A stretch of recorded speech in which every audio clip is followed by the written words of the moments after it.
2 जून 2026 पटना का मुसम्मलपुर हाट एक ऐसा इलाका जहां हर साल लाखों छात्र सरकारी नौकरी के सपने लेकर कोचिंग संस्थानों का रुख करते हैं। लेकिन उस रात जो हुआ उसने पूरे बिहार ही नहीं बल्कि देश भर में चर्चा छेड़ दी। एक कोचिंग संस्था पर हमला हुआ, पत्थरबाजी हुई, तोड़फोड़ हुई, एक सुरक्षा गार्ड गंभीर रूप से घायल हो गया और कुछ ही दिनों बाद जिस व्यक्ति की कोचिंग पर हमला हुआ था उसी का नाम गंभीर आपराधिक धाराओं वाले एफआईआर में जुड़ गया। आखिर ऐसा क्या हुआ? क्या ये सिर्फ दो कोचिंग संस्थानों की आपसी दुश्मनी थी या फिर इसके पीछे कोई बड़ी कहानी छिपी है? आज हम इस पूरे मामले टाइमलाइन, आरोप, जवाब और विवाद को विस्तार से समझेंगे। खान सर भारत के सबसे लोकप्रिय शिक्षकों में से एक माना जाता है। उनकी पढ़ाने की शैली, सरल भाषा और कम फीस में शिक्षा उपलब्ध कराने की वजह से वो लाखों छात्रों के बीच बेहद लोकप्रिय है। सोशल मीडिया और यूट्यूब पर उनकी बड़ी फॉलोइंग है। कई छात्र उन्हें सिर्फ शिक्षक नहीं बल्कि एक प्रेरणा के रूप में देखते हैं। इसी वजह से जब उनके कोचिंग संस्था से जुड़ा ये विवाद सामने आया तो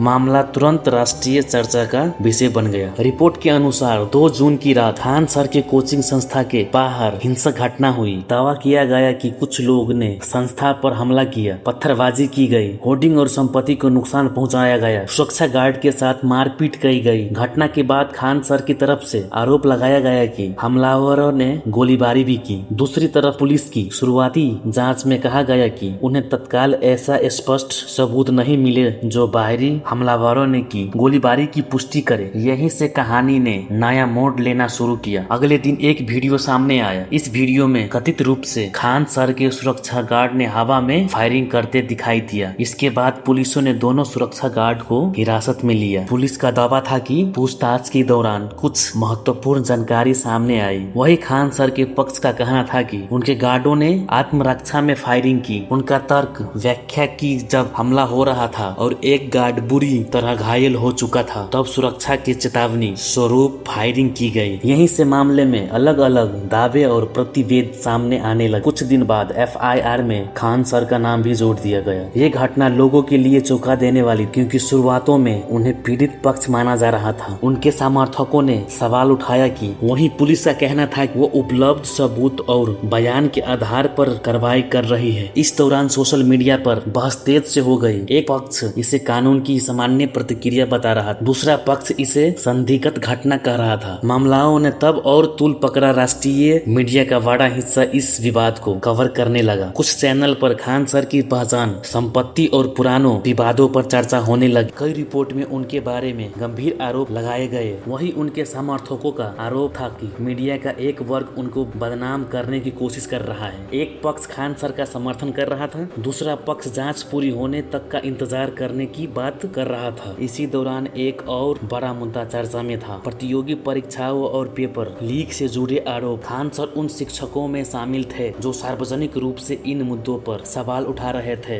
वे परीक्षा प्रणाली और संवादी की आलोचना कर रहे। कई छात्र संगठन भी परीक्षा प्रणाली में सुधार की मांग कर रहे थे। कुछ लोगों का मानना है कि खान सर को निशाना बनाए जाने और उनके द्वारा उठाए जा रहे मुद्दों के बीच संबंध हो सकता है। हालांकि इस दावे की समर्थक में कोई आधिकारिक निष्कर्ष या प्रमाण सार्वजनिक रूप से उपलब्ध नहीं है, इसीलिए इसे केवल एक राजनीतिक आरोप या राय के रूप में ही देखा जाना चाहिए। अब सबसे बड़ा सवाल, सच क्या है? क्या ये केवल कोचिंग संस्थानों तक प्रतिबद्धता थी? क्या ये कानून व्यवस्था से जुड़ा सामान्य मामला था या फिर इसके पीछे कोई बड़ा राजनीतिक और सामाजिक विवाद मौजूद था? फिलहाल इस सवालों के अंतिम जवाब जांच एजेंसी और अदालतों से ही आ सकते हैं, क्योंकि किसी भी मामले में आरोप और तथ्य एक जैसी चीज नहीं होती। जब तक जांच पूरी ना हो जाए किसी भी पक्ष को पूरी तरह सही या गलत कहना उचित नहीं होगा। लेकिन एक बात साफ है, ये मामला सिर्फ एक शिक्षक या एक कोचिंग संस्थान तक सीमित नहीं रहा। इसने शिक्षा व्यवस्था, मीडिया की भूमिका, छात्रों के भविष्य और सार्वजनिक बहस की दिशा जैसी सवाल खड़े कर दी है। अब देखना ये होगा कि जांच में क्या सामने आता है, क्या आरोप साबित होते हैं।